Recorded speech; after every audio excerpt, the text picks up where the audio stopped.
Plush began 14 years ago in a school hall. Where do you come from?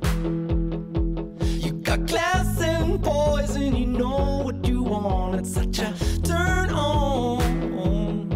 Our first gig was at a primary school Valentine's. Since then we've played close to 1,000 shows. It wasn't even Plush then, it was called Borden Palace. It started with Borden Palace, yeah. The essence of Plush was always there. Rattle in your hips like you're dancing in a storm. I come rushing in. This album is really, songs are also different, and it's a collection of singles, really. And I'm not saying they're all for radio. Yeah, I'm just saying they're all in their own right, you know. They all could stand alone. Exactly. So the first one that has been chosen is Dancing in the Storm, which is a pretty cool introduction to the public on our new sound. It's very different from anything we've done before, so it's exciting. You took hold of my hand and you led me astray. It's such a turn on. Do you have a favourite yet? Dancing in the Storm, my favourite one. Yeah, Dancing in the Storm. Not only because of the groove, I think it's just a different song. One of the best Plush has ever written, according to me, so I love it. My favourite keeps changing. Yeah, me too. Like every week it's a different one. It's definitely been Dancing in the Storm a couple of times, just because I think we put quite a lot into Dancing in the Storm. I'm an out of body. But are you an out of body? Yeah.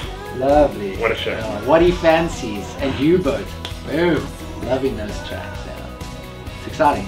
And we're enjoying them, you know, it's because although we've been involved with them for such a long time, you know, the process has led to a song that each individual song has turned out somewhat not like we ever imagined or ever could have imagined, you know, so we're still enjoying them, you know, like I imagine the public will enjoy them, because they're fresh, they're new to us, and it's exciting. We're exploring them every day, so it's a good time.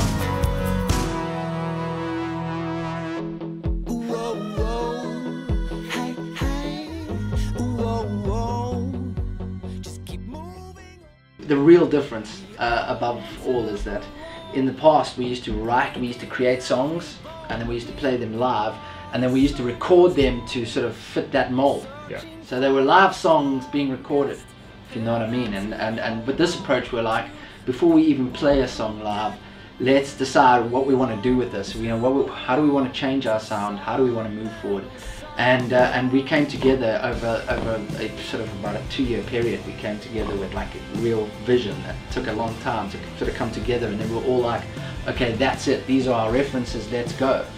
And then during the recording process with Brian, it was just such a free experience. That vision even went to a new vision that I don't think any of us imagined it would go to. Sweet smell of small town innocence.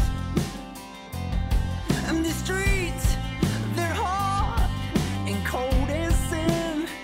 But life is harder when you don't fit. We had a group of friends that started many years ago, and from this friendship, so many guys have gone on to, you know, to sort of create music and be in bands and groups, and some started record labels and record studios and the whole thing. And one of those friends is Matthew Davison, and he actually worked on the first Plush album, and he's been involved in some way or another indirectly ever since. You know, we're really good friends, and Cole, you know, together they have a studio called Rooftop now, and Rooftop is a family of guys that we all know well and that we're friends with. Like, that's the most important thing. We're really friends with these people, and their home in Kalk Bay, their studio, which is a massive old house that overlooks the sea in Kalk Bay, Cape Town, is just a dream. It's got all the gear. And blissful.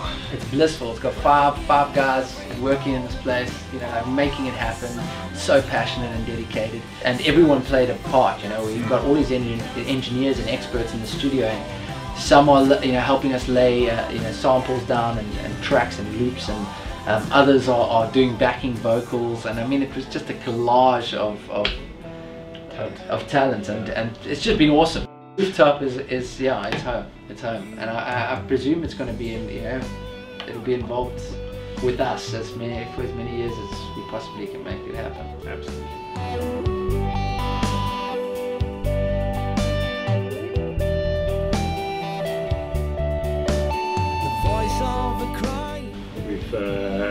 We've turned a new page.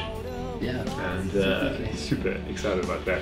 So we're gonna rework our live show completely, and the sound overall is a lot more driving. I think that's the biggest change, probably. In terms of the band, what you can expect is us to be in and around South Africa a lot more in the next few years. Whilst we focus on getting this album going, getting some momentum, we'll definitely go back to Europe and the UK at some point. You know, we got received really well in quite a few places. You know, played some sell-out gigs in Germany, and we couldn't believe the response. So we're definitely going to test the water. I know we want to get into the sort of the west coast of the States, sort of the Bay Area. We've targeted, and then we're getting quite a lot of Kiwis contact us and tell us they're hearing us on the radio over there. So we're going to have to go there, I suppose, and I'm hoping it'll be during the Rugby World Cup.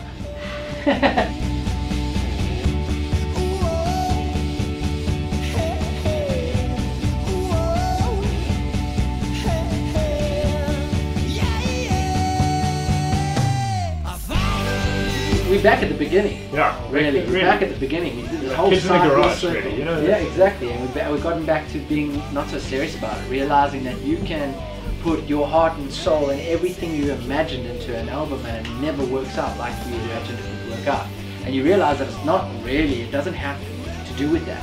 You just have to deliver the best you can. You have the best time that you can, because it's so awesome to actually be able to make music for a living.